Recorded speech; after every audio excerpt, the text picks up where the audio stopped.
Somewhere in what is now Scotland, a scorpion the length of your forearm once hunted in broad daylight, using eyes far too large for its body to be creeping around blind. It did not live in a steamy coal swamp like the storybooks imagine. It walked dry ground beside bubbling volcanic hot springs, stalking prey it could actually see coming. Its name is Pulmonoscorpius, and this is its story. Pulmonoscorpius kirktonensis belongs to the scorpions, a group of predatory arachnids that also include spiders, ticks, and mites in the wider arthropod family tree. It sits in its own extinct family, Centromacadae, a branch of the scorpion tree with no living members today. Only one species has ever been assigned to the genus, and every fossil of it ever found has come from a single place: East Kirkton Quarry, near the town of Bathgate in West Lothian, Scotland. Nowhere else on the planet has produced a single trace of this animal, not one bone, not one fragment, in over 3 decades of searching. That makes it one of the rarest kinds of fossil find there is, a species defined entirely by one small patch of ground.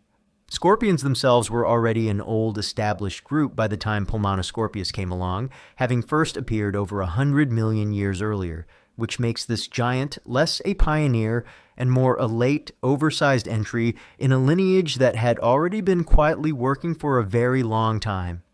The rocks at East Kirkton had been quietly giving up fossils since the 19th century, but nobody grasped what they were sitting on until the 1980s, when a self-taught fossil collector named Stan Wood began digging in earnest. Wood's excavations turned up an extraordinary run of early land animals preserved in fine volcanic lake sediment, among them several scorpions unlike anything scientists had cataloged before.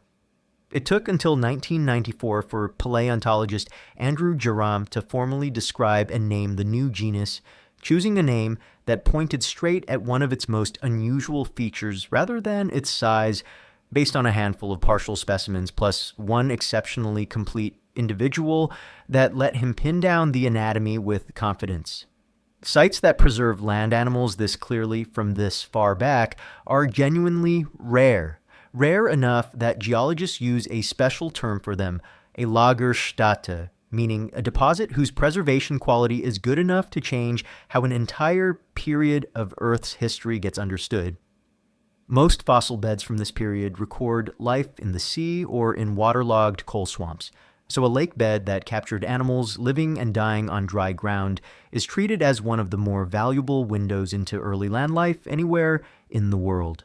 Pulmonoscorpius lived roughly 330 million years ago during the Visean age of the early Carboniferous period. That is around 100 million years before the first dinosaurs existed, in a world where reptiles themselves had barely begun to appear. Some of the very earliest reptile-like animals ever found turned up in these same rocks, sharing the same lake shore as this scorpion.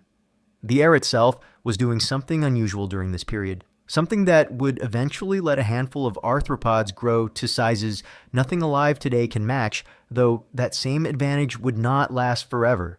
Everything known about how Pulmonoscorpius looked comes from a small number of fossils, each one preserved with remarkable detail in the fine limestone that built up in and around the East Kirkton Lake. Volcanic hot springs fed that lake with mineral-rich water, and the chemistry of that water turned out to be extraordinarily good at preserving soft outlines. Most fossil sites destroy completely. Legs, eyes, even a fine surface texture on the exoskeleton survived well enough for researchers to reconstruct the animal with real confidence, rather than guesswork stitched together from a handful of disconnected fragments. One thing the rock cannot tell us is color. Original pigment almost never survives fossilization, so any reddish or striped pattern you might see painted onto a Pulmonoscorpius reconstruction is an artist-informed guess dressed up to look like fact, not something scientists have actually confirmed. What survives instead is texture and shape, which turns out to be more than enough to work with. The largest known individual measured a little over 2 feet 4 inches long, or about 70 centimeters, from the front of its head to the very tip of its sting, making it the largest land scorpion ever confirmed to have existed. Nobody has published a confident weight for it, and that is not from a lack of trying. Exoskeletons do not preserve as solid flesh, so however precisely scientists can measure the length of an animal like this, working out how much it actually weighed while it was alive is a much harder problem, and one that has not been solved yet. What is not in doubt is the animal's eyes. Like any scorpion, Pulmonoscorpius carried a pair of simple eyes on top of its head, plus smaller clusters near the front corners. But it was those front clusters that were dramatically enlarged here, far bigger than the same structures on a typical scorpion, easily the most noticeable feature on the whole animal at a glance.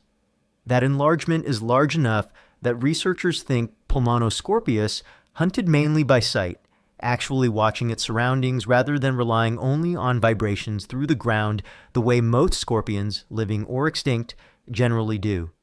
Most scorpions alive today are creatures of the night, active only once the sun goes down, spending the daylight hours tucked away in burrows and crevices out of sight. Pulmonoscorpius, with eyes built for daylight hunting, appears to have leaned the opposite way, and that alone marks it out from almost everything wearing the same basic body plan today. Like every scorpion, its body was built in 3 connected sections, a fused head and midsection up front, a broader mid-body behind it, and that long segmented tail trailing at the back. It walked on 8 slender legs, and its front pincers were noticeably small compared to the thick, heavy tail that carried its sting, a tail built from the same stack of narrowing segments seen in every scorpion, living or extinct, ending in the sharp curved point that delivered the venom.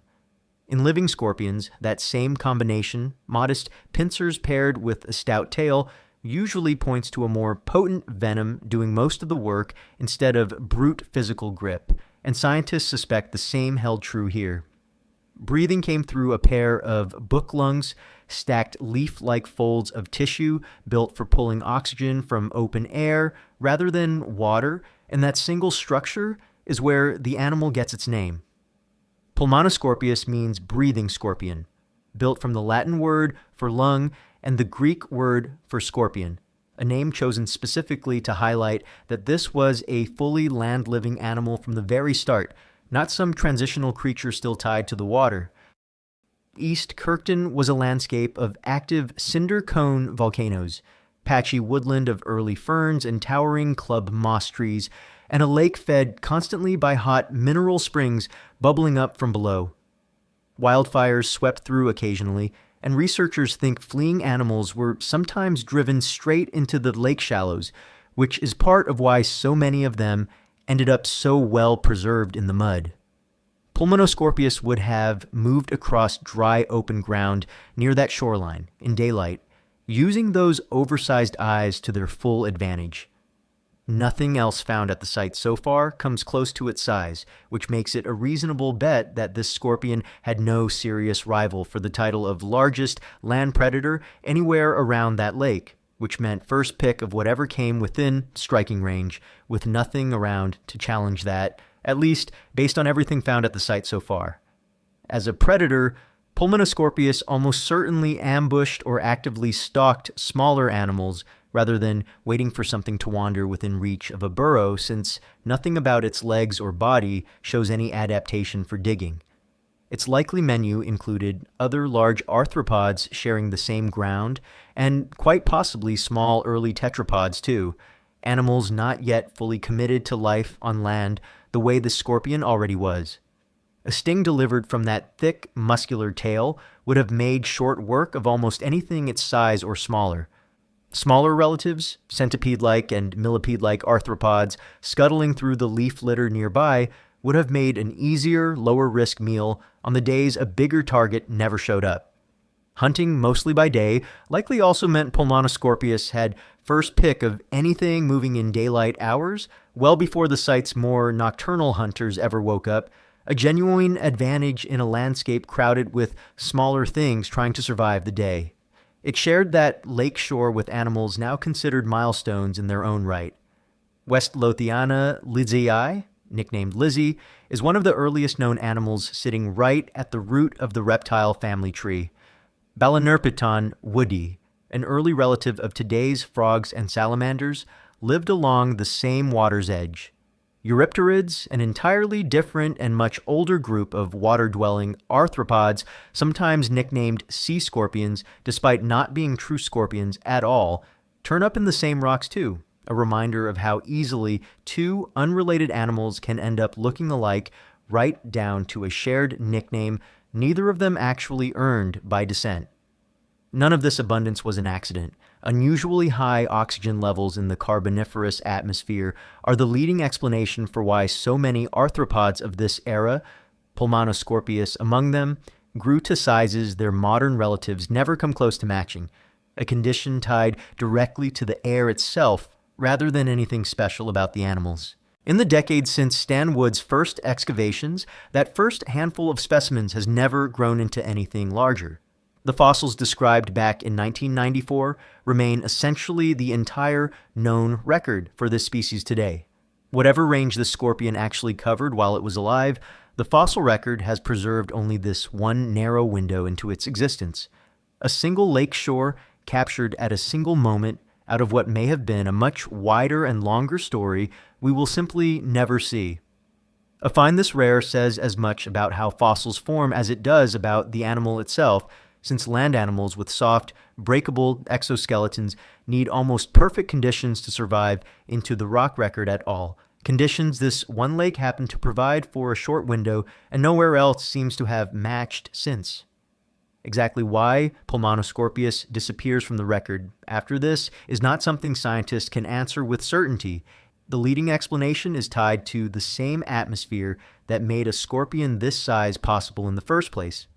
That oxygen advantage began falling later in the Carboniferous and continued dropping into the following Permian, and animals that breathe through book lungs or tracheae generally lose their ability to sustain extreme body size once it fades. Giant arthropods across the fossil record in general become rarer through the same stretch of time, which fits. Later in the Carboniferous, the coal forests themselves began breaking apart into smaller, drier patches as the climate shifted, reshaping habitats across the same part of the world this scorpion called home, though that particular upheaval came after the window Pulmonoscorpius is actually known from, so it can only be treated as context, not a proven cause. It is equally possible that Pulmonoscorpius simply lived on elsewhere, in places whose rocks were never preserved or never found, and that this single Scottish quarry has only ever shown us a fragment of a much bigger picture. Exceptional preservation like this depends on a very particular set of conditions lining up all at once, and conditions that particular rarely repeat anywhere for long. That rarity is exactly why a single quarry like this one carries so much scientific weight, standing in for an entire chapter of arthropod history that would otherwise be almost invisible to us. The hot springs that fed the East Kirkton Lake eventually stopped, the way volcanic systems like it always eventually do, and the particular mix of conditions that preserved this scorpion so well never happened again in quite the same way. What is left is one quarry, a handful of specimens, and a scorpion that once walked in daylight past some of the very first animals to ever point toward life fully on land. Now for my favorite part, a few fun facts your friends probably don't know.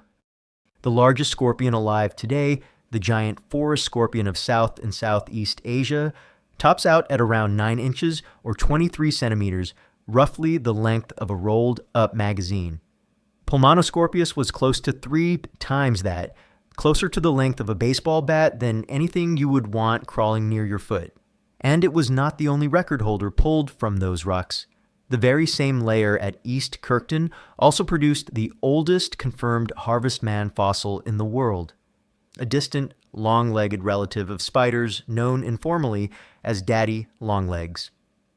A recent study using more precise dating methods has suggested the East Kirkton rock layers may actually be a few million years older than paleontologists long assumed, a reminder that even a well-studied fossil site can still get its own age quietly rewritten. Because Pulmonoscorpius is known only from hardened fossilized exoskeleton, nobody will ever be able to test how dangerous its sting actually was.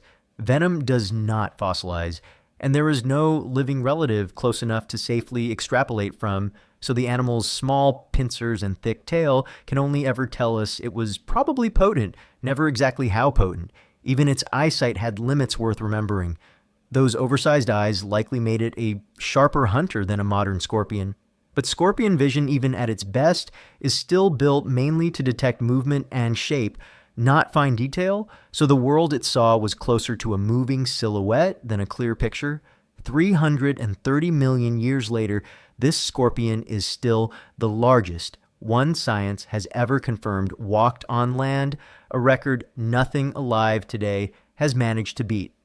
I hope that one surprised you as much as it surprised me. Giant bugs really did roam Scotland once. Let me know in the comments which extinct animal you want to see on the channel next, and if you enjoyed this one, a like and a subscribe genuinely helps the show grow. And until then, stay curious. Thanks for watching, watch this video next, and subscribe for more.